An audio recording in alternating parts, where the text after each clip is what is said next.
Buenos días amigos, muchas gracias por estar conectados.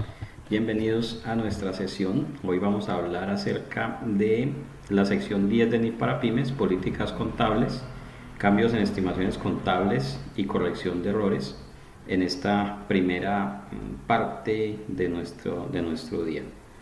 Hoy vamos a tenemos 4 horas de 9 a 1 para 3 temas. Entonces vamos a trabajar 4 horas, son 2:40, 80, 1 hora 20 cada tema. Listo, perfecto. Bien, en pantalla están viendo la NIF para pymes año 2015, que es la norma que aplicamos actualmente en Colombia. Pongámoslo aquí a 140.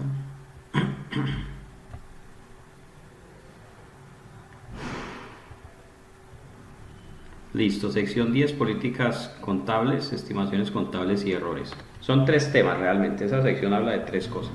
Las políticas contables es una cosa, las correcciones de errores es otra cosa y estimaciones contables es otra muy distinta. Bueno, políticas contables. ¿Qué son las políticas contables? Entonces, todos hablamos de las políticas contables, todas las compañías tienen que tener su manual de políticas. Sí, eso está muy bien, pero entonces uno muchas veces encuentra que las políticas contables se convirtieron en un copiar y pegar. Simplemente muchas empresas le pagaron a alguien para que le hiciera sus políticas contables y uno encuentra libros de políticas contables de este tamaño, de 300 páginas, de 400, y cuando uno va a ver en últimas, pues es una repetición de la norma. Es como si hubieran cogido la NIF para pymes y le hubieran cambiado el título NIF para pymes y le hubieran puesto políticas contables de la empresa tal, y resulta que las políticas contables no son eso. Las políticas contables tienen que reflejar o deben reflejar cómo la entidad reconoce, mide, presenta y revela sus propias transacciones. No se necesita hacer políticas contables de transacciones que no tiene la compañía. Por ejemplo, me mandan un manual de políticas contables para revisión y encuentro que tiene un capítulo que habla de consolidación de estados financieros. Entonces yo pregunté, ¿ustedes son matriz de grupo económico como para tener que consolidar estados financieros? Y me dijeron no, pero ¿qué tal que algún día consolidemos? Entonces, ese punto de vista es equivocado, porque entonces usted tendría que hacer políticas contables para el reconocimiento y la medición de ingresos por viajes espaciales, porque qué tal que algún día la compañía se dedique a viajes espaciales. Solamente vamos a hacer políticas contables para los asuntos que le interesen a la compañía, nada más, ¿ok? Bueno, entonces las políticas contables, que son párrafo 10.2, nos aclara lo que son las políticas contables. Son principios, bases, convenciones, reglas y procedimientos específicos adoptados por una entidad al preparar y presentar los estados financieros. Son específicos para la entidad, no son una copia. A ver, yo puedo escribir aquí, qué bien. Oiga, qué pasó que me salió todo este menú. Digámosle así, adoptados por una entidad. Eso. No son una copia de las NIF. No es que vamos a coger toda la NIF y la vamos a poner ahí en un libro, imprimirlo y guardarlo por ahí en una oficina donde nadie lo vea. No, el manual de políticas contables es propio de la entidad, es donde la entidad dice cómo va a reconocer, medir, presentar y revelar su información. ¿Listo? Ya en un ratico les voy a dar algunos ejemplos de lo que no se debe hacer y de lo que sí se debe hacer en el manual de políticas contables. Bueno, el párrafo 10.3 es un párrafo muy importante, es de los pocos párrafos que yo les pido que se aprendan de memoria. Este párrafo 10.3 vamos a dejarlo aquí resaltado. ¿Qué me dice la norma? Si esta norma trata específicamente de una transacción u otro suceso o condición, entonces la entidad aplicará la norma. Sin embargo, la entidad no necesitará seguir un requerimiento de la norma si el efecto de hacerlo no fuera material. Este párrafo de materialidad en la aplicación de políticas contables es muy importante para que usted no resulte haciendo cosas que no necesita con sus estados financieros, para que no termine usted haciendo procedimientos que no necesita, que se conviertan en una carga para el área de contabilidad. Básicamente, este párrafo 10.3 le está diciendo, mire, la NIF para pymes contiene una serie de requerimientos para ciertas transacciones. Esos requerimientos son de obligatorio cumplimiento. Si la norma habla de ellos, hay que cumplirlos. Pero en algunas ocasiones, cumplir un requerimiento de la norma no tiene efectos significativos, no genera beneficios para que la información sea más relevante o sea más fiable. ¿Ok? Entonces, si ese es el caso, usted podría obviar o podría ignorar un requerimiento normativo. Voy a ponerles un ejemplo. Vamos a suponer que la compañía acaba de comprar algunos elementos. Usted está juicioso en su oficina haciendo sus estados financieros, ¡pum!, y llega una factura donde dice que compraron una cocedora que costó 10.000 pesos. Entonces la pregunta es, ¿esa cocedora que costó 10.000 pesos usted la contabilizaría como propiedades, planta y equipo? Leo sus mensajes.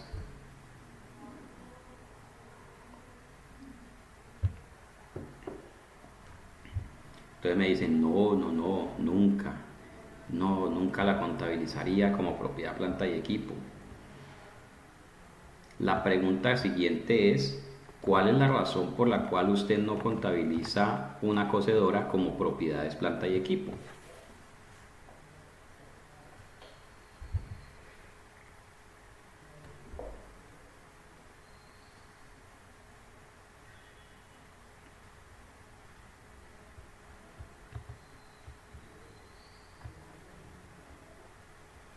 Porque no va a generar ningún beneficio futuro para la entidad. Mónica dice que es un gasto de oficina, por el costo, es mínimo, no está dentro de la política de propiedad. Listo, entonces la idea que tenemos todos, y esa idea es correcta, es que un elemento que tenga un costo muy bajo no merece ser llamado propiedades, planta y equipo.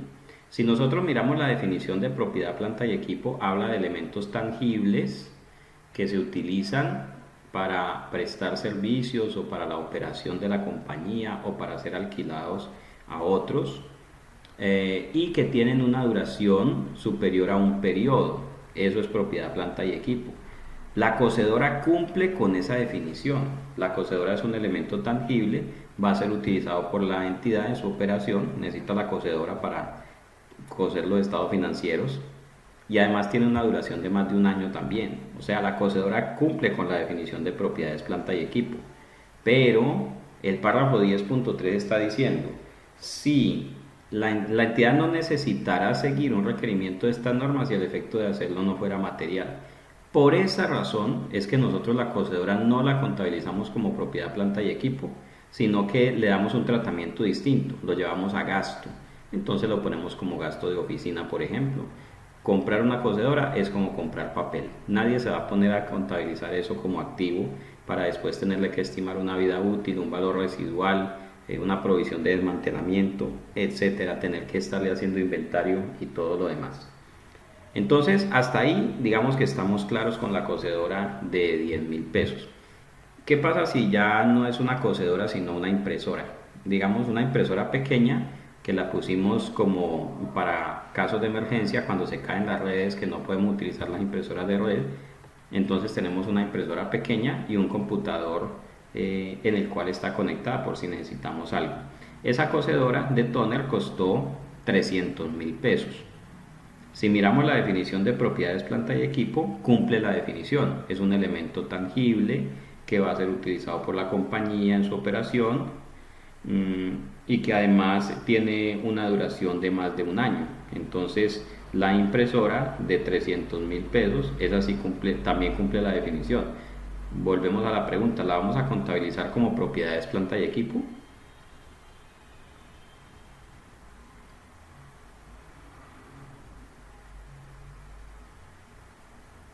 ¿Qué dicen mis amigos? ¿La impresora de 300.000 es así o todavía no? Entonces todavía no les dan ganas de convertir, de contabilizar la impresora como propiedad, planta y equipo, seguramente por su valor, 300.000. Listo, tercer ejemplo. Una impresora, pero ya no costó 300.000, sino que costó 3 millones de pesos. Volvemos a la definición de propiedades, planta y equipo, elemento tangible que va a ser utilizado por la entidad en sus operaciones, que tiene una duración de más de un periodo, pero entonces ya costó 3 millones de pesos. Entonces Marta dice, si la contabilizo la puedo depreciar en este año. Entonces Marta ya está contemplando la posibilidad de contabilizar la impresora de 300.000 pesos y depreciarla dentro del mismo año. ¿Eso se puede hacer? Claro que sí. La pregunta es qué tan necesario es hacerlo desde el punto de vista de si es un elemento o si es una transacción material o no. Entonces, forzosamente vamos a tener que hablar y hacer un caso, y para eso vamos a utilizar nuestro Excel sobre la materialidad. Efectos materiales de las transacciones en los estados financieros. Volvamos acá. Entonces dice María del Pilar, esto dependerá de la política que se haya establecido. Mónica, lo que pasa es que es un activo fijo de menor valor y es más desgastante estar haciendo la depreciación, pienso yo. Ok, entonces para eso debemos utilizar o debemos aplicar el párrafo 10.3 de la NIF para pymes. Si esta norma trata específicamente de una transacción u otro evento o condición, la entidad aplicará la norma. Sin embargo, la entidad no necesitará seguir un requerimiento de la norma si el efecto de hacerlo no es material. Entonces, lo que tenemos que mirar es cómo yo determino si una transacción es material o no, para saber entonces si voy a aplicarle a esa transacción la política contable que tengamos establecida para ese tipo de transacciones. Ese es el análisis que debemos hacer para poder estar claros qué elementos, en este caso, en este ejemplo, qué elementos vamos a contabilizar como propiedades, planta y equipo y cuáles vamos a contabilizar directamente como gasto, ya sea gasto de administración, costo de producción o lo que sea. Listo. Entonces, pensemos en lo siguiente. Esto es clase sobre políticas contables.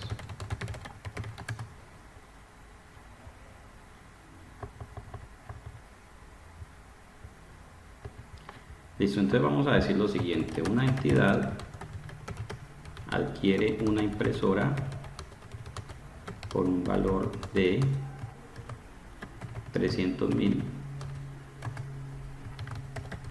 Debería contabilizar esa impresora como propiedad, planta y equipo, es la pregunta que nos hacemos. Y entonces la respuesta va a ser debido a que el valor de la impresora no es material, la entidad no está obligada a aplicar la sección 17, propiedad, planta y equipo. En su lugar puede tratar esta compra como gasto. Y hay dos razones. Razón número uno. Si la entidad decide contabilizar este elemento como activo y depreciarlo, por ejemplo, a 3 años, el impacto en resultados será así.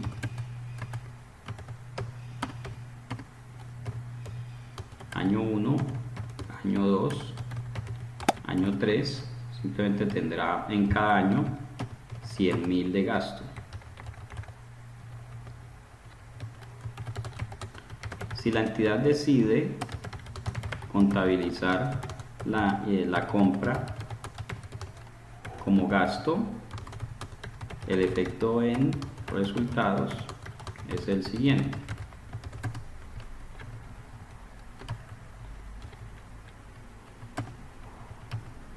$300.000 en el año 1, 0 y 0 en los 2 siguientes años. ¿Cómo sabemos si el impacto es material?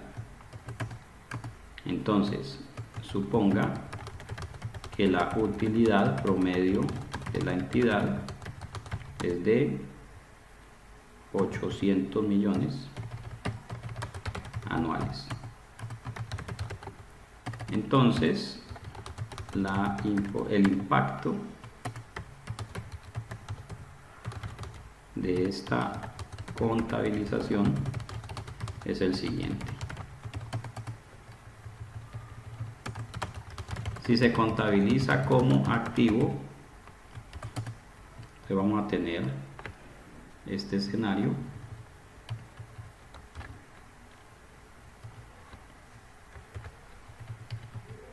Este sería el gasto de depreciación.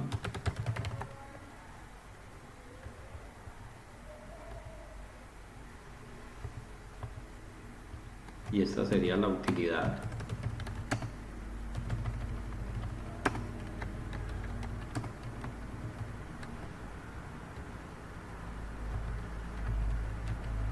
Y este sería el impacto. Esto dividido en esto. El impacto es absolutamente pequeño, es irrelevante, 0.13% de la utilidad. ¿Sí? Si se contabiliza directamente como gasto, este sería el impacto.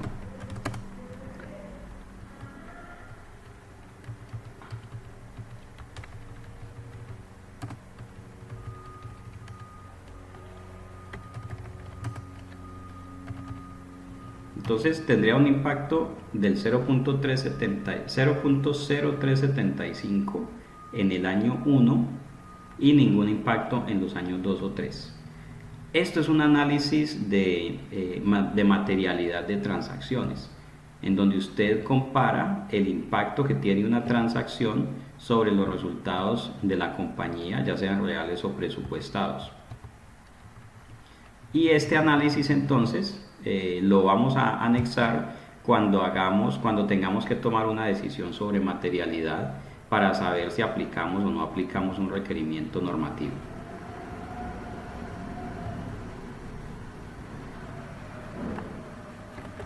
Démosle aquí ocultar.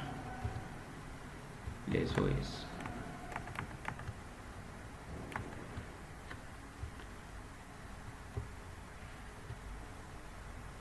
Entonces por aquí dice Jenny Marcela. Buen día, profe. ¿Cómo puedo definir la materialidad de la empresa? Esto es para saber si la compra es material o no. Profe, el ejemplo son 3 millones de pesos. Sí, lo estaba haciendo para los 300.000. Si lo hago para los 3 millones, pues vamos a mirar también. Y Germán dice, buenos días, profe Maya. Por ejemplo, si es una sucursal de sociedad extranjera, es decir, solo da pérdidas, ¿cómo se mide la materialidad? Eso es una pregunta muy interesante. Entonces, en el caso de la impresora de 300.000 pesos, aunque usted la lleve como activo o la lleve como gasto, el efecto es muy poco significativo en los estados financieros. ¿Qué pasa si es una de 3 millones de pesos? Entonces vamos aquí, vamos a copiar todo esto y la hacemos con 3 millones de pesos a ver qué es lo que pasa. Entonces digamos que aquí ya compramos una por 3 millones. Ya no voy a decir de plano que debido a que la impresora no es material, vamos a decir, analizaremos el impacto de reconocer esta partida como activo o como gasto para determinar si es una partida material.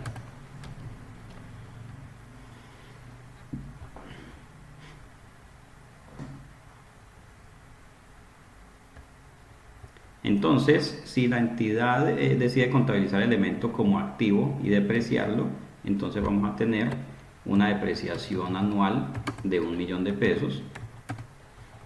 Si decide contabilizarla como gasto, pues simplemente vamos a tener un gasto en el año 1 de 3 millones de pesos. Si el impacto es material, vamos a ver con una utilidad de 800 millones de pesos.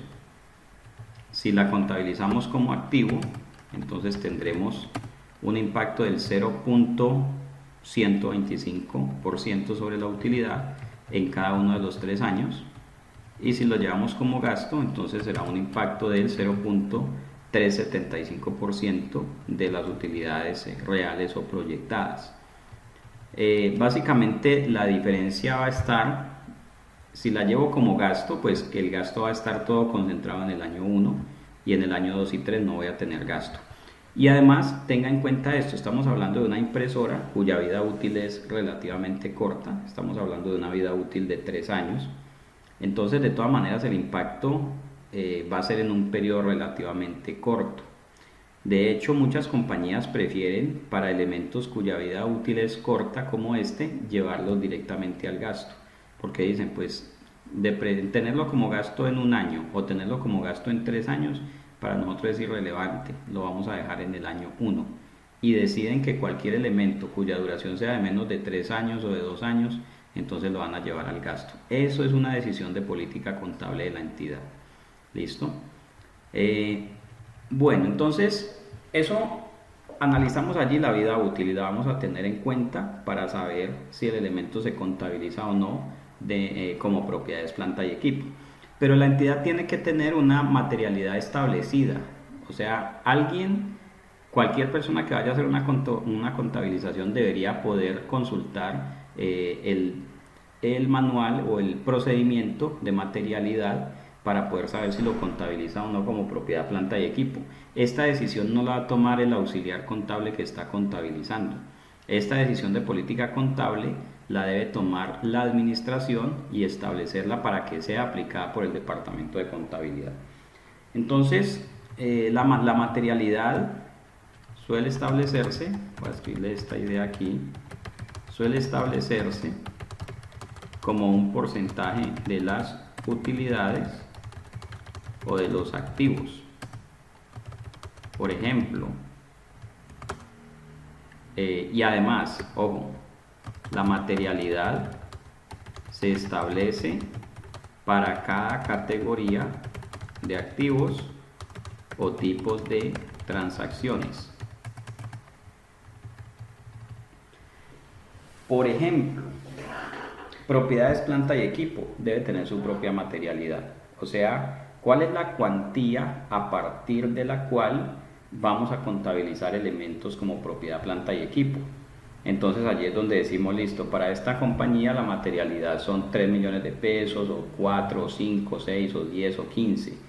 Hay compañías que tienen una materialidad para propiedad, planta y equipo de 10 millones de pesos. Entonces si compran algo que cuesta 9, lo llevan directamente al gasto. Eso para ellos es un simple gasto. Y esto tiene que ver con el tamaño de la compañía, con el volumen de sus operaciones, con el volumen de sus utilidades. Entonces, usted puede establecerlo de esa manera. Esta entidad tiene utilidades presupuestadas de 1.000 millones de pesos. La materialidad para propiedad, planta y equipo la vamos a establecer, por ejemplo, como un 0.3% de esas utilidades. Entonces estaríamos hablando de 3 millones de pesos. Listo, esa es su materialidad para propiedades, planta y equipo. O usted puede decir un 0.5%, entonces son 5 millones de pesos para propiedades, planta y equipo. Eso va a generar que entre más pequeña sea la utilidad, pues también más pequeña sea la materialidad.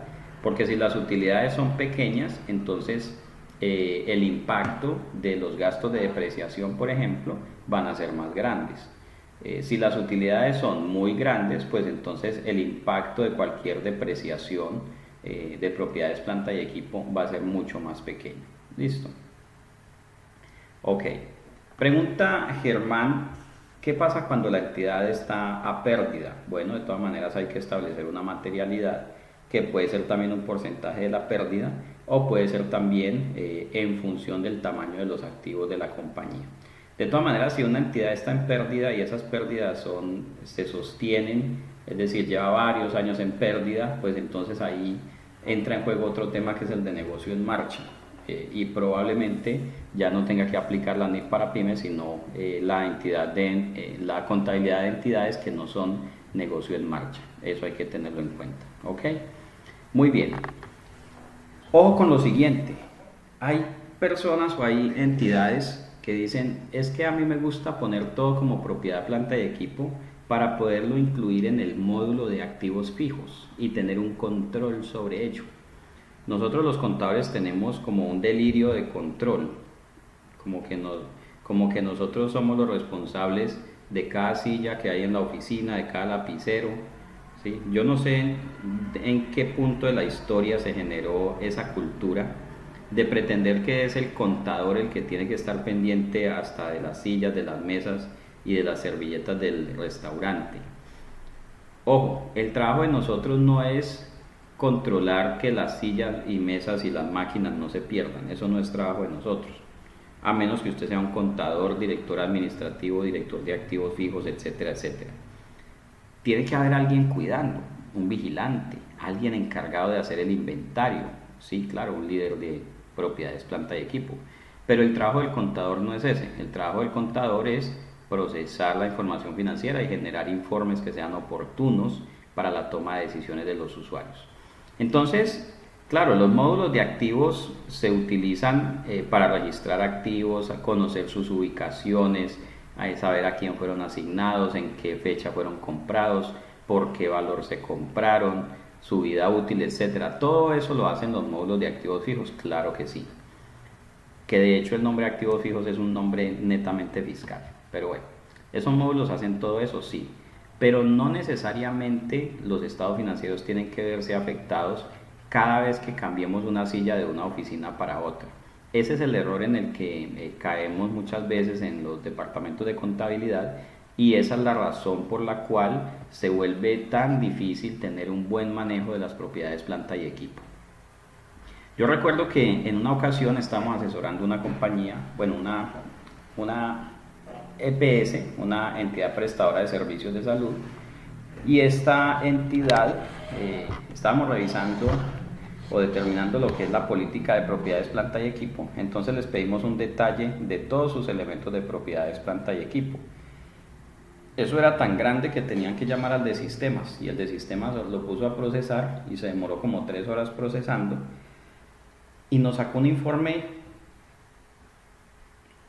completo y detallado de los 23.000 activos que hacían parte de esa base de datos de propiedades, planta y equipo. Y ellos se sentían orgullosos porque ellos todo lo ponían en propiedades, planta y equipo. Sabían dónde estaba cada cosa, entre comillas, ¿no? Pero eso se vuelve inmanejable, porque entonces, si usted, por ejemplo, la cocedora y el sacaganchos lo pone en el módulo de activos fijos y se lo asigna a una persona en particular, ¿qué pasa cuando esta persona le presta el sacaganchos al de al lado? Pues entonces tiene que hacer un registro contable diciendo que se lo prestó al de al lado, por si en algún momento se pierde, sepan quién fue el último que lo cogió. Cosas de ese estilo empiezan a suceder. Y entonces, cuando vemos ese archivo tan grande de 23.000 activos, la pregunta que se me viene a la mente es, ¿realmente es necesario que los procesos de preparación de estados financieros estén cargados con el procesamiento de 23.000 activos de propiedad, planta y equipo? Y empezamos a revisar y encontramos, obviamente, cocedoras, sacaganchos, las canasticas de botar la basura, encontramos pendones publicitarios, encontramos otros elementos de publicidad, una serie de elementos cuyo valor no es significativo y que no tienen ninguna importancia realmente en los estados financieros. ¿Y todo por qué? Porque todo lo quieren poner en un módulo de activos fijos, dizque para controlarlo. Mire amigos, si alguien entra a la oficina y se va a robar una silla, se la roba aunque tenga código de barras o no lo tenga, así de sencillo. Ponerle un código de barras no va a evitar que se la roben o que la dañen o que la malversen. Entonces, lo que tenemos que mirar, y es la invitación que les hago a todos ustedes, es que revisen hasta qué punto su proceso de preparación de estados financieros se está viendo retrasado porque le han cargado a ese proceso una serie de actividades que no están relacionadas con los estados financieros, como por ejemplo estar haciendo inventarios de absolutamente todo lo que se les ocurra que puede ser propiedades, planta y equipo. Entonces todo parte de ahí, de una base de materialidad donde usted diga, para efectos de los estados financieros, que es donde el área de contabilidad tiene que trabajar fuertemente, para efectos de los estados financieros, propiedad, planta y equipo va a ser un elemento cuyo precio de adquisición sea superior a el límite de materialidad, que puede ser 3, 4, 5 millones de pesos, dependiendo del volumen de sus utilidades, el volumen de sus activos o de sus operaciones. De esta forma, usted no va a tener que hacer, por ejemplo, un inventario de activos fijos, que es engorroso, que es perezosísimo, y que en últimas eso muchas veces lo programan y no llega a ningún fin, porque eso significa parar toda la empresa, eso significa revisar códigos, conciliar, y casi siempre que hacen esas revisiones todo termina en, ay, no, ¿sabe qué? Borremos lo que había y ponemos lo que hay. Eso ocurre porque tienen demasiados activos en propiedades, planta y equipo. Entonces, paso 1, defina una materialidad para el reconocimiento inicial de propiedades, planta y equipo, y eso le va a permitir que su proceso contable no se cargue con demasiado proceso que le va en últimas a retrasar o que le va a impedir tener una información oportuna. ¿Ok? Profe, ¿y entonces qué hacemos? Porque es que ya la gerencia quiere que todo esté ahí. Pues entonces, dependiendo del software que usted tenga, usted va a tener unos activos que pueden estar ahí registrados en el módulo de activos, pero que van a tener un valor cero en los estados financieros. O sea, eso no es problema suyo. A usted le interesan los que tengan un valor material. Es posible que la entidad diga, por ejemplo,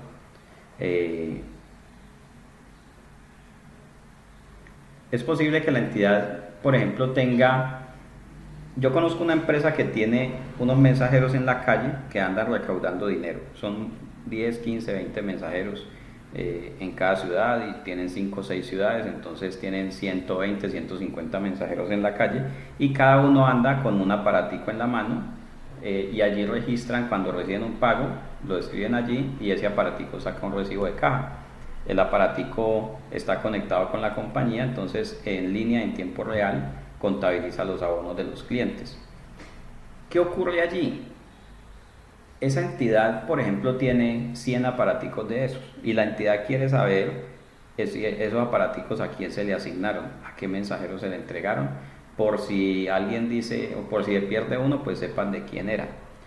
Entonces, claro, tiene un software donde dice aparatico número 1, número 2, número 3, el número 1 asignado a tal persona, el número 2 asignado a este, el número 3 asignado a este, comprados en tal fecha por tal valor. Sí, pero eso no significa que para poder cerrar estados financieros tengamos que hacer un inventario de aparaticos. No, eso no es de esa manera. El cierre de estados financieros no puede depender de que el contador vaya y cuente los aparaticos a ver si todos están. Alguien tiene que estar encargado de eso. Por ejemplo, el jefe de los mensajeros cada cierto tiempo les va a hacer un inventario de todos sus dispositivos y lo va a informar, y ya con eso el área de contabilidad pues hará los ajustes o las contabilizaciones del caso. ¿La materialidad se puede redefinir? Pregunta María del Pilar. Claro que sí. Porque la materialidad es un asunto de estimación contable. La materialidad no es política contable, sino estimación contable. O sea, la entidad decide que para el próximo año la materialidad en propiedades, planta y equipo va a ser 3 millones de pesos. Al año siguiente pueden ser 5 o lo puede reajustar a 2,5. Sí, lo importante es que cada año, en las épocas que hacen presupuesto, definan cuál va a ser la materialidad para cada partida. ¿Y por qué les digo que la materialidad es por cada partida? Porque puede haber otras situaciones donde tengamos que aplicar o tomar decisiones basadas en materialidad y no va a ser la misma materialidad que la que usamos para propiedad, planta y equipo. Voy a ponerles este ejemplo. Vamos a suponer que estamos revisando la cartera y este es un procedimiento, este es un proceso muy básico, pero que muchas compañías no hacen. Entonces usted mirará si lo está haciendo o no. Entonces estamos revisando la cartera, tenemos una cartera de 1.500 clientes y tenemos 45 clientes que tienen saldos pendientes por pagar inferiores a 5.000 pesos. Por ejemplo, por una retención en la fuente mal aplicada o por un error en algún pago, o le hicimos una contabilización de una retención que no era. El hecho es que es usual que en la cartera empiecen a aparecer salditos, que 1 peso, que 10 pesos, que 30 pesos, que 50. Entonces hay 35 clientes con saldos inferiores a 5.000 pesos, cuando el saldo promedio es de 2.700.000 pesos. Entonces la pregunta es, esos 5.000 pesos que tienen algunos clientes como saldo pendiente, ¿será que los podemos simplemente eliminar de los estados financieros y llevarlos a gasto? ¿O será mejor llamar a cada cliente y decirle, vea, usted me debe 2.300 pesos desde hace 3 años? Mire, es que usted me debe 4.200 pesos de una retención de ICA. Mire, es que usted me debe 1.800 pesos. ¿Será mejor ponerme a llamar a los clientes a cobrarle esos pesitos? La mayoría de gerentes es posible que le digan, no, vamos a dar de baja esos saldos. Saldos menores a 5.000 pesos, de los de baja. O a 10.000 o a 20.000, dependiendo qué tipo de clientes y el valor de las transacciones que tengamos con esos clientes. Entonces, allí hay una materialidad para poder hacer ajustes de cartera. También es muy usual, por ejemplo, que cuando hacemos inventario de mercancías, cuando hacemos conteo físico de inventario de mercancías, encontremos variaciones, encontremos deficiencias. Hay un punto hasta el cual la persona que encuentra la variación lo puede ajustar. Entonces, si hay un faltante de inventario de 3.000 pesos, una unidad de 3.000 pesos, es posible que simplemente la ajustemos y la llevemos al gasto. Pero si el faltante de inventario es de 20 millones de pesos, pues eso ya no lo podemos ajustar así como calladitos, sino que incluso eso va a generar un proceso, el gerente se va a dar cuenta, una investigación, etcétera, etcétera, etcétera. Entonces hay otra materialidad para inventarios. ¿Qué pasa, por ejemplo, con la caja? Me acuerdo tanto que una vez estaba yo juicioso, trabajando, concentrado, y me llama una colega y me dice, Maya, estoy haciendo una auditoría en un cliente a la caja menor y tienen un faltante. Y le pregunto, ¿y de cuánto es el faltante? Y me dice, le faltan, por decir algo, 250 pesos. Entonces yo le dije, venga, ¿en serio usted me llama para eso? 250 pesos. Eso es algo absolutamente irrelevante. Le falta una moneda de 200, pues. Eso no tiene ningún impacto material sobre los estados financieros. Haga un ajustecito, lleve eso, ajuste al peso y listo, todo el mundo contento. Pero si el faltante son 2 millones de pesos, o incluso si el faltante son 20.000, 30.000, que ya sea un billetico, pues, entonces allí eso va a tener otros efectos. Entonces mire cómo la entidad debería tener un procedimiento, un memorando, mejor llamémoslo así, un memorando de materialidad que lo va a elaborar cada año, donde va a decir la materialidad para este tipo de ajustes es de tanto, para descuadres de caja, por ejemplo, cualquier descuadre de caja de menos de 3.000 pesos será simplemente ajustado contra resultados. La materialidad para ajustes en cartera es de tanto, la materialidad para inventarios es tanto, la materialidad para contabilizar propiedades, planta y equipo es tanto, y así sucesivamente. Así es que se trabaja la materialidad. Cada año se actualiza el memorando de materialidad con las cuantías que van a ser utilizadas para el año siguiente. ¿Listo? ¿Hasta aquí alguna pregunta, amigos, sobre la materialidad?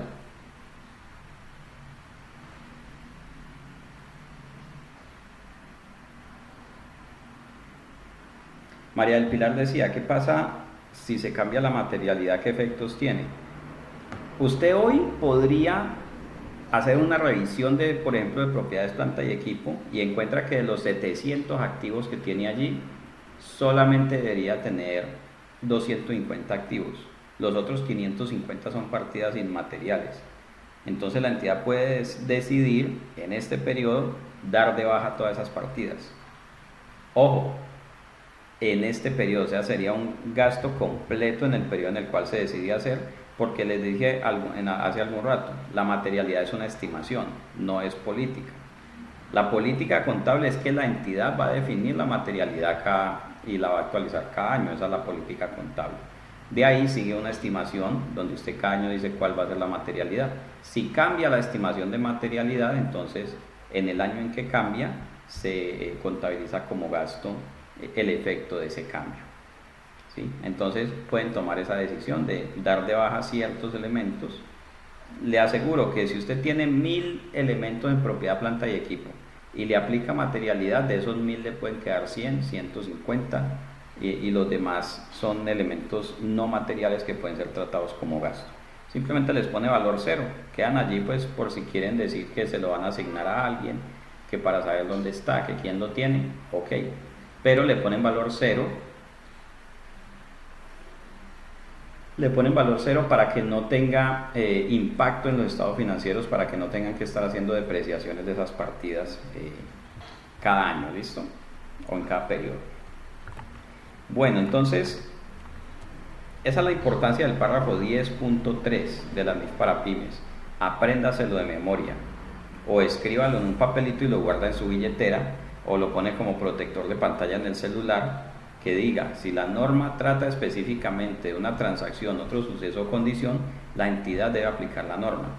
Sin embargo, la entidad no necesitará seguir un requerimiento de la norma si el efecto de hacerlo no fuera material. Así de sencillo. Ejemplo, antes de continuar, que me acabo de acordar de esto.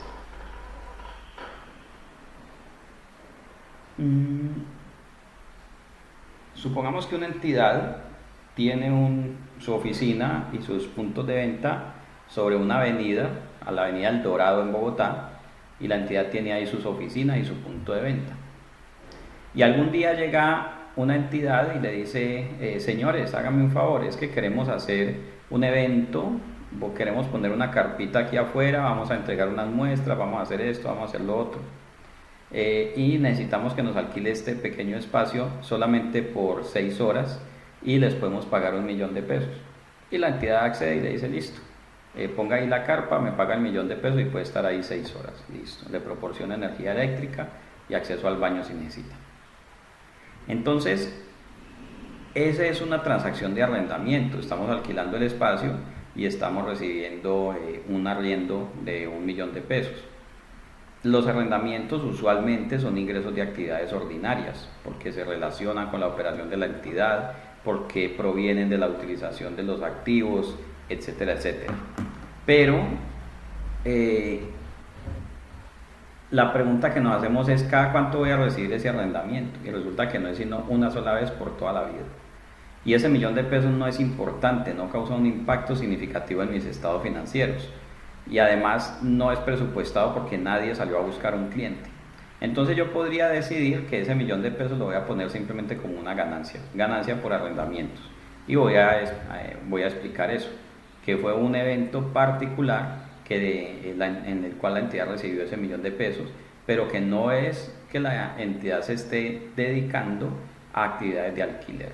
Entonces, en ese caso, yo por mi propia voluntad decidí no aplicar la norma de arrendamientos para la contabilización de ese ingreso de 1.000.000 de pesos, sino que decidí darle un tratamiento de simple ganancia en los estados financieros. Para eso se utiliza ese párrafo 10.3 de la NIF para pymes, para tomar ese tipo de decisiones.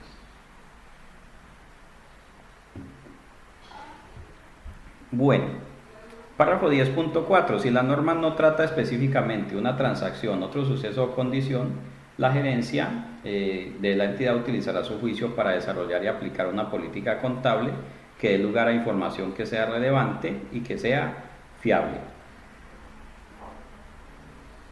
Entonces, un ejemplo que me gusta mucho traer es el ejemplo de las empresas de apuestas. Una empresa de apuesta o el negocio de las apuestas, ¿cómo funciona? Alguien va y dice, le apuesto 1.000 pesos al número tal con la lotería tal. Entonces la pregunta es, ¿una apuesta, una operación de apuestas qué es? ¿Es una venta de bienes? ¿Es una prestación de un servicio? ¿Son intereses? ¿Son regalías? todos los tipos de ingresos de los que habla la sección 23 de la NIF para pymes, perdón, la sección 25. Entonces resulta que pues, las apuestas ni son ventas, ni son servicios, ni son regalías, ni son arrendamientos, nada de eso, no son nada de eso. Entonces podríamos decir que la operación de un negocio de apuestas no está regulada por la NIF. Pues sí, la NIF hablan de los ingresos por ventas, de los ingresos por servicios, regalías, arrendamientos, dividendos, pero no habla de los ingresos de las casas de apuestas. Entonces, para hacer una política de ingresos para una empresa de apuestas, tenemos que aplicar lo que nos dice el párrafo 10.4. Vamos a crear una política, ¿sí? Vamos a utilizar nuestro juicio y el marco conceptual de la NIF para pymes para crear una política de reconocimiento de los ingresos para las empresas de apuestas.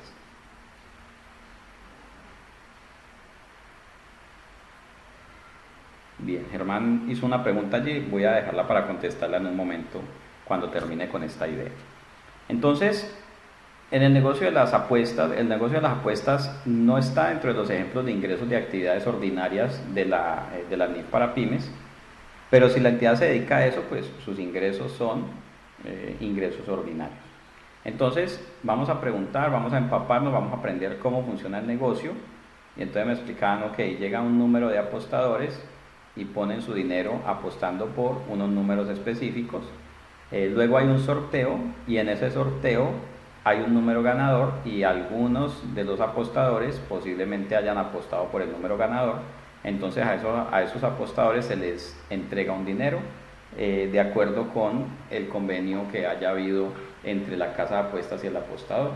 Por ejemplo, en apuestas permanentes, lo que antes llamábamos chance, por ejemplo, pagan 400 pesos por peso. ¿Okay?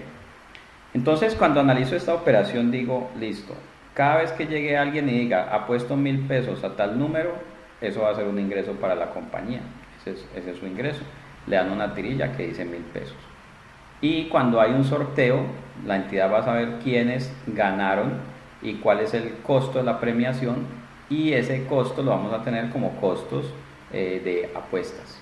Entonces, recaudamos, por ejemplo, 1.000.000 de pesos y los ganadores se ganaron 500.000 pesos. Entonces, el ingreso va a ser 1.000.000 y los costos van a ser 500.000.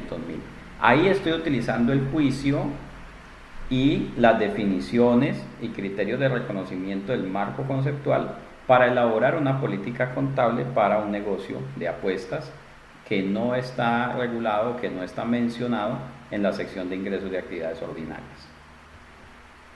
Dice Germán, profe, si para el ejemplo de los posibles hurtos de activos y la compañía paga póliza contra robo influye en la materialidad, no necesariamente. O sea, decir que tengo mis activos asegurados no debería hacer que mi materialidad sea más alta o más baja. Son dos elementos totalmente diferentes, ¿sí? Es una decisión administrativa tener los activos asegurados, nada más. Listo. Bueno, muy bien. De las políticas contables, la norma me dice que deben ser uniformes. La entidad seleccionará y aplicará las políticas contables de manera uniforme para transacciones, sucesos y condiciones que sean similares, a menos que la norma requiera o permita específicamente establecer categorías de partidas para las cuales podría ser apropiado aplicar diferentes políticas. Listo, entonces, por ejemplo, para la medición de propiedades, planta y equipo, usted puede utilizar un modelo de costo o un modelo de valor razonable. La norma le dice que eso es por categoría de activos, valor revaluado, perdón. Entonces usted podría decir, los terrenos los mido por valor revaluado, las construcciones las mido por el costo. Allí la norma le está permitiendo que el modelo de medición sea distinto por categorías. ¿Qué pasa cuando cambio una política contable? Solamente la puedo cambiar cuando encuentro otra que sea mejor o cuando haya un cambio en las normas de información financiera. Yo no puedo cambiar políticas contables simplemente porque quiero o para ver cómo me quedan los estados financieros con esas políticas contables nuevas. ¿Listo? Y si hago cambios en las políticas contables, entonces voy a hacer algo que se llama aplicación retroactiva. que es lo mismo que hacíamos cuando hacíamos la adopción por primera vez. Recuerde que cuando hicimos la adopción por primera vez, tomábamos los activos, los pasivos, los medíamos de acuerdo con los requerimientos de las NIF y cualquier efecto lo llevábamos directamente a las ganancias retenidas. Y eso lo hacíamos para el año de transición y para el primer año de presentación de estados financieros. Todo va directamente al patrimonio como ajustes por cambios de políticas contables, como si la política hubiera sido utilizada desde siempre. Esa es la aplicación retroactiva. Y vamos a revelar, cuando hagamos cambios en políticas contables, hay que revelar la naturaleza de los cambios, o sea, cómo estaba la política antes, cómo está la política nueva y por qué la cambié. Recuerde que yo tengo que poder explicar o tengo que poder convencer a los demás de que la nueva política es mejor que la anterior. El importe de los ajustes en cada partida para el periodo corriente y los periodos presentados. Ajustes relativos a periodos anteriores presentados y una explicación en el caso de que esos importes no se puedan calcular. Bien. Listo. Y por último, en el tema de políticas contables, ojo que les voy a dar este tip para que revisen sus políticas contables. Uno encuentra muchas veces en las políticas contables una copia de todas las normas. No, por favor, no haga eso. Las políticas contables establecen cómo es que la entidad, cómo es que su entidad reconoce, mide, presenta y revela sus propias transacciones. Entonces, el documento de políticas contables, para poder redactarlo, usted tiene que conocer la entidad. Y usted va a seguir un proceso más o menos como este. Proceso para la elaboración de políticas contables.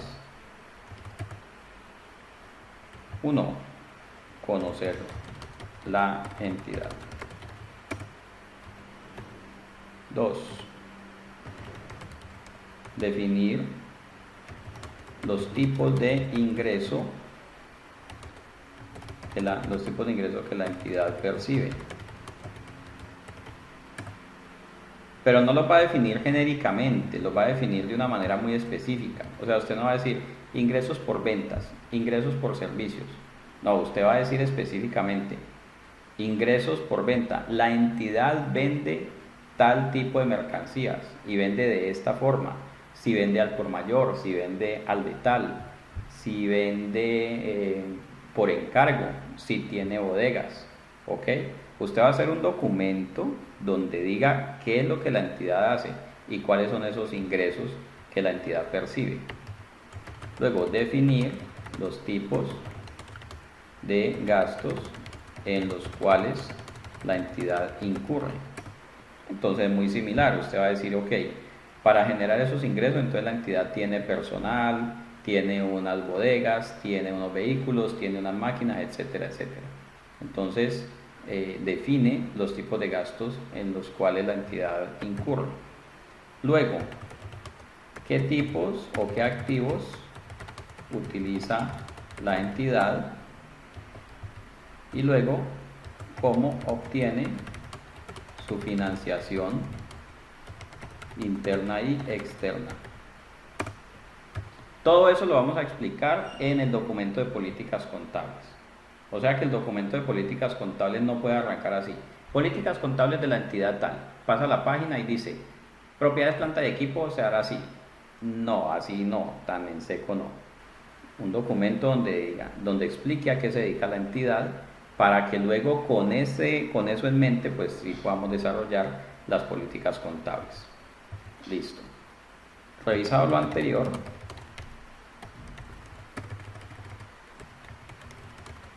elaboramos una lista de temas importantes que se convertirá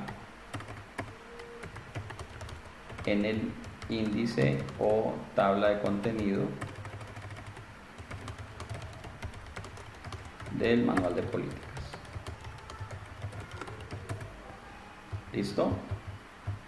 Entonces usted dice, la entidad se dedica a la venta de alimentos congelados. Listo. ¿Cómo los vende? La entidad procesa los alimentos, los guarda en unos cuartos fríos, paga almacenamiento por él, y luego los vende al por mayor.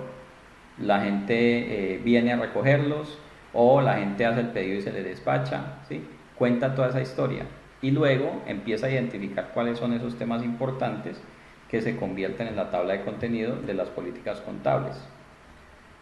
Luego elige las políticas contables aplicables teniendo en cuenta que algunos requerimientos son obligatorios y otros son opcionales. Por ejemplo, las propiedades planta y equipo se pueden medir al costo o al valor revaluado por cada categoría de activos. La entidad debe elegir el modelo de medición para cada una de sus categorías. Entonces el documento de políticas contables, vamos a ir un momentico aquí a la sección 17.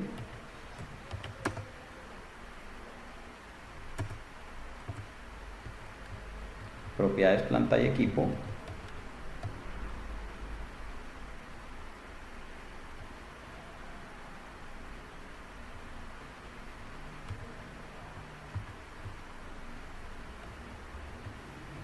Y miremos por ejemplo este párrafo, el párrafo 17.6, que nos habla de los componentes de los activos.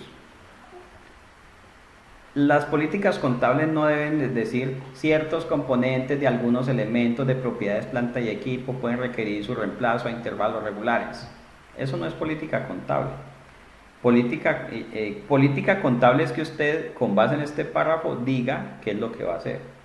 Entonces este párrafo me está diciendo, ojo, si un elemento de propiedades planta y equipo tiene dos o más componentes que se deprecian de manera distinta, pues usted entonces lo más sabio es que lo contabilice por separado y a cada componente le ponga su propia vida útil. Eso es lo que haría de acuerdo con este párrafo. Entonces las políticas contables deberán decir, en los casos en los cuales los elementos de propiedad planta y equipo tengan componentes que se deprecien por separado, la entidad los contabilizará por separado y cada uno tendrá su propia vida útil, su propio valor residual, sus propias estimaciones. Eso sí es política contable. La entidad está hablando en nombre propio, en primera persona, diciendo qué es lo que va a hacer y cómo lo va a hacer, basado o cumpliendo con los requerimientos de la NIF. El párrafo 17.15 dice, la entidad elegirá como política contable el modelo del costo o el modelo de revaluación. He encontrado políticas contables donde dice, políticas contables, propiedad, planta y equipo. La entidad elegirá como política contable el modelo de costo del párrafo tal o el modelo de revaluación del párrafo tal. No, eso no es política contable. Jenny dice que si la sesión está siendo grabada, sí señorita, aquí está la grabación. De hecho, voy a tratar de cuando terminemos el tema, corto allí el video para que les quede grabado por temas. Entonces, la política contable no es decir lo mismo que dice la norma. La política contable es que usted diga qué es lo que va a hacer en cumplimiento de la norma. Entonces, en lugar de decir, la entidad elegirá como política contable el modelo del costo o el modelo de revaluación, eso no. Usted va a decir políticas contables, medición posterior de propiedad, planta y equipo. Los terrenos se van a medir al valor revaluado. Las edificaciones se van a medir al costo, los vehículos al costo, las maquinarias al costo. Por cada categoría de activos, elige su modelo de medición. Eso sí es política contable. Que usted diga cómo la entidad va a reconocer, medir, presentar y revelar sus transacciones. ¿Listo? Entonces eso hace que su manual de políticas contables no tenga 300 páginas, sino que tenga 20, que tenga 30 páginas. Eso es suficiente. En esas páginas la entidad está diciendo cómo es que va a aplicar la NIF en sus transacciones. ¿Listo? Muy bien, hasta aquí alguna pregunta sobre políticas contables.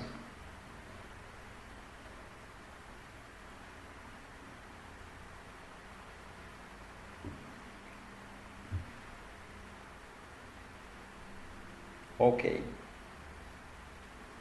nadie. Eso está perfecto. Entonces, les invito a que revisen los manuales de políticas contables que ustedes tienen.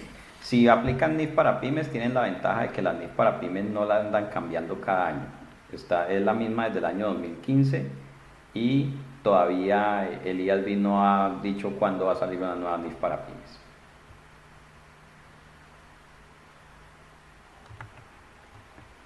Bueno, volvamos por aquí al párrafo donde estamos, como en el nivel 20.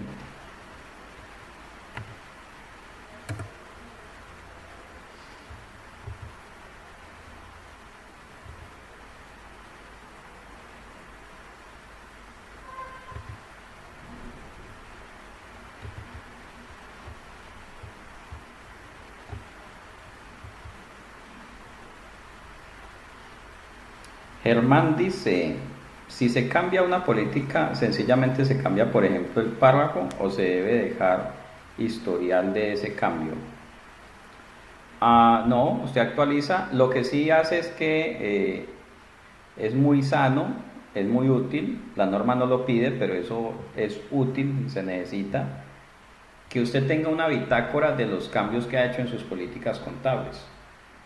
Donde usted diga, por ejemplo, en el año 2020 o 2021 tenía esta política contable y la cambiamos por esta otra. Esa bitácora le puede ser útil, por ejemplo, si algún día hay que hacer una revisión de estado financiero de varios años, de 3, 4, 5 años anteriores, es útil saber que la política contable cambió, pues para poder ajustar los procedimientos de revisión. Bueno, vamos a hablar de estimaciones contables.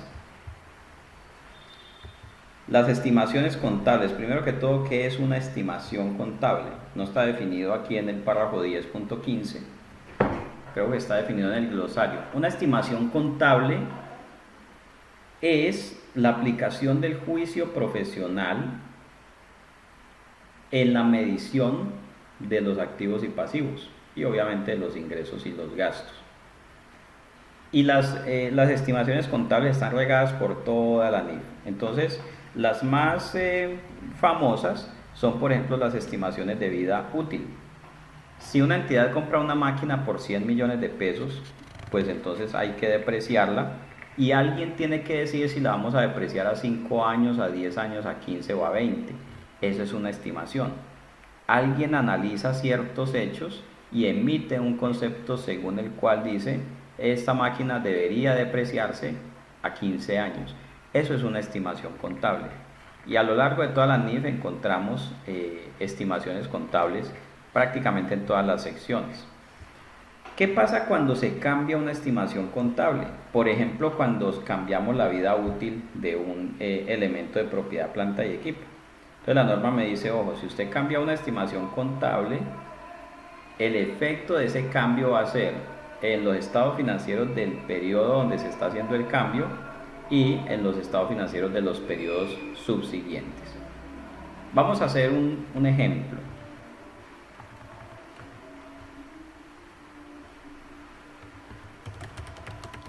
Cambios en políticas contables. Entonces supongamos que una entidad adquiere una máquina cuyo precio es de 100 millones. La entidad estima que la máquina estará en servicio por 20 años.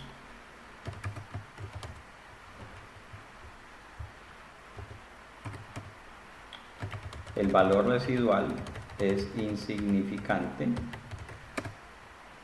Y ojo, en el año 8 la entidad evalúa el desempeño de su máquina y establece que la vida útil solo alcanzará los 15 años.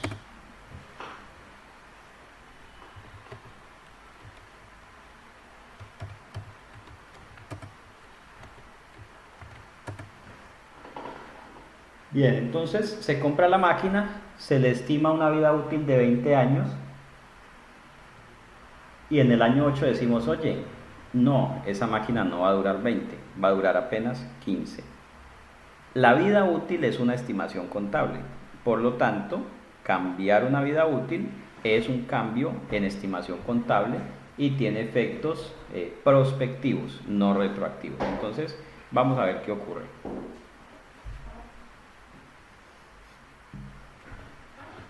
Vamos a decir aquí año 1, 2 y así hasta el 20.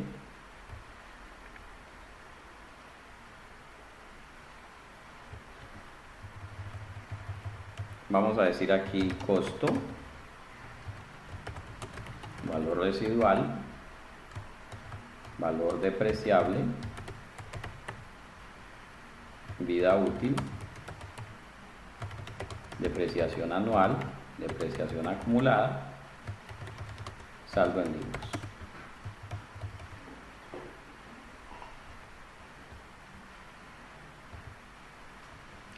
Listo, ¿cuánto costó la máquina? Entonces decimos que costó 100 millones de pesos.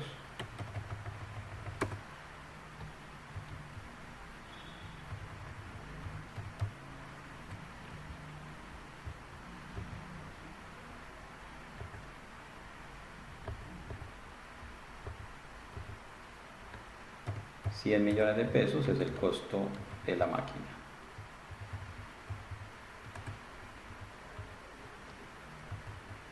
Valor residual dijimos que es insignificante.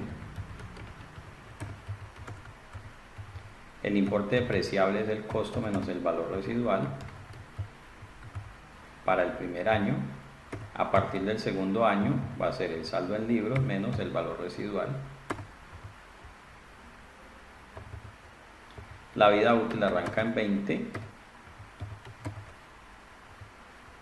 y va disminuyendo. La depreciación anual va a ser el valor depreciable dividido entre estos 20. La acumulada pues va a ser la anterior más la actual. Y el saldo en libros va a ser el costo menos la depreciación acumulada.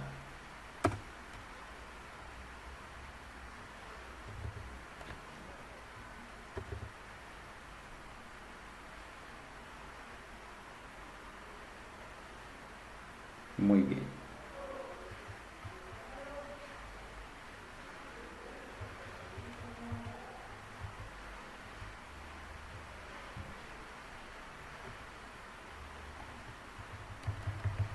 Listo. Y el saldo en libros. Y aquí se va llenando la tabla. Entonces, en las condiciones iniciales, cuando la entidad estimó la vida útil en 20 años, entonces esta sería la tabla de amortización de depreciación lineal a 20 años. Al final del año 20 vamos a tener aquí 0. Pero entonces dice que en el año 8 la entidad evalúa el desempeño de su máquina y establece que la vida útil solo alcanzará 15 años. Entonces, por aquí en el año 8, cuando la vida útil restante son 13 años, decimos no, eso no va a durar sino 15 años. O sea que en lugar de 13 le quedan apenas 8 años de vida útil. Entonces miren lo que ocurre. Cambio en estimación contable no afecta la depreciación que hay hacia atrás, sino que afecta la depreciación de ese año y de los años siguientes. Entonces la depreciación pasa de ser 5 millones de pesos anuales a ser 8.125.000 pesos anuales y se va a depreciar en 15 años. En el año 15 va a alcanzar su máxima depreciación y el valor en libros entonces va a ser 0. ¿Ok? ¿Es claro el ejemplo o tienen alguna duda, pregunta?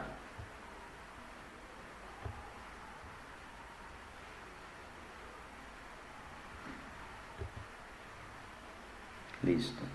Cualquier cambio en estimaciones contables genera un ajuste prospectivo. en el periodo en el cual se cambia y en los periodos siguientes. Perfecto. Bueno, y por último, de la sección 10, corrección de errores de periodos anteriores. De hecho, este es un tema que apenas ahora pues se aprende a manejar. Cuando recién implementamos NIF, pues no, la gente no tenía todavía claro cómo era, pero ahora que ya llevamos varios años en NIF, entonces es usual que encontremos errores y nos toque corregirlos. Entonces ahora sí miramos cómo se hacen esas correcciones de errores.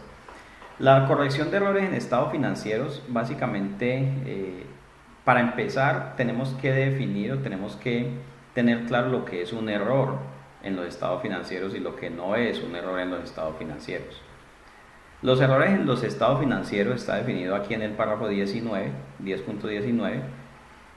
Son omisiones o inexactitudes de los estados financieros de una entidad correspondientes a uno o más periodos anteriores, que surgen de no emplear o de un error al utilizar información fiable que estaba disponible y que se espera que la entidad la pudiera acceder.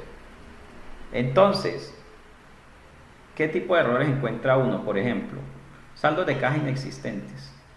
Todavía hay empresas que tienen saldos de caja que no existen. ¿Qué otros errores encuentra uno?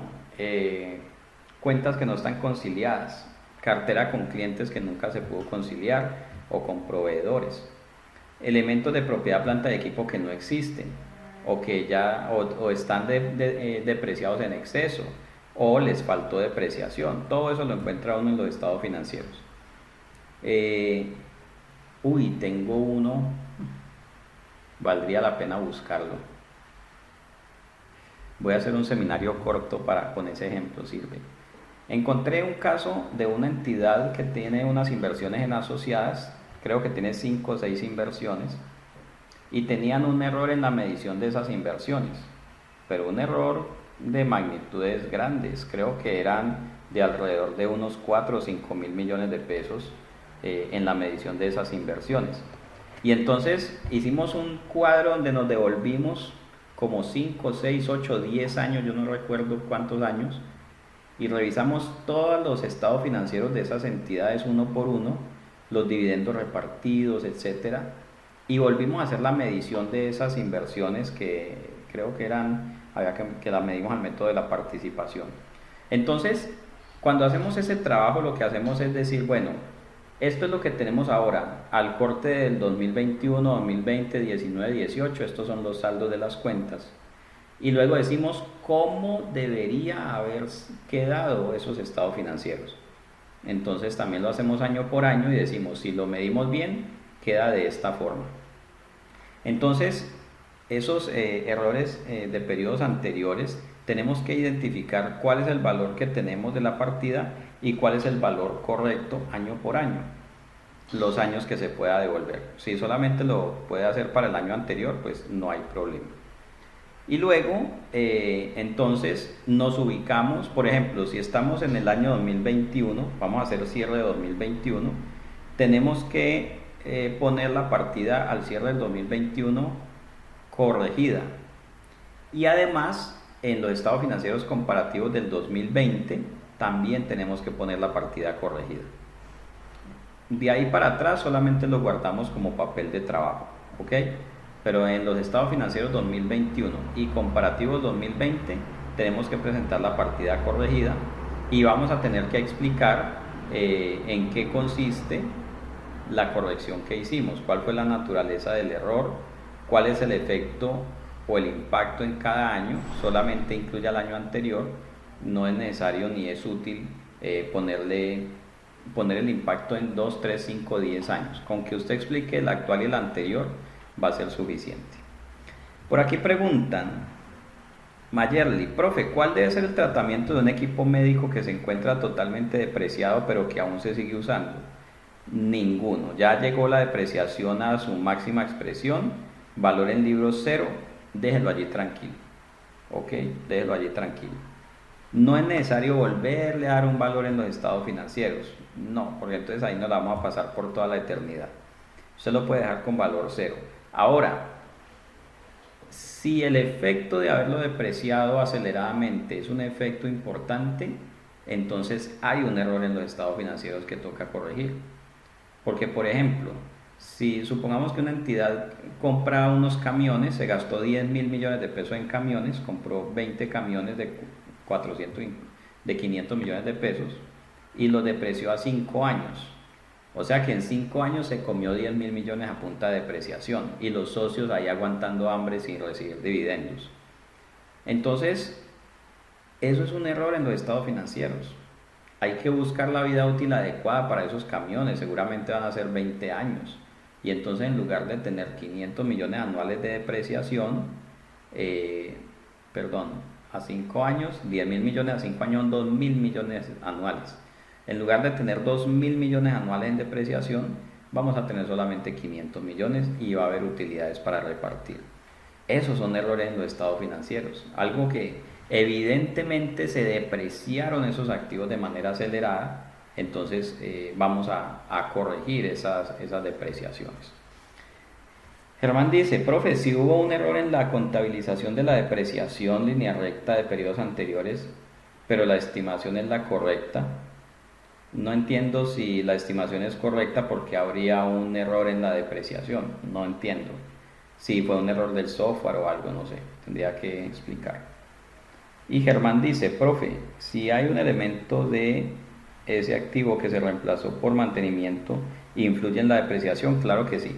Cuando estudiemos propiedades, planta y equipo, vamos a hacer un ejercicio de lo que son los componentes del activo y cómo tratar esos componentes cuando son reemplazados, por ejemplo, para que mi propiedad, planta y equipo quede bien medida. Es por error del software. Hay que corregirlo porque el error del software pues va a generar que la partida quede mal medida. Entonces habrá que hacer ese proceso de mirar al cierre de cada año cuál debió haber sido el valor correcto por el cual se contabilizaría la transacción. ¿Listo? Bueno amigos, vamos a hacer una pausita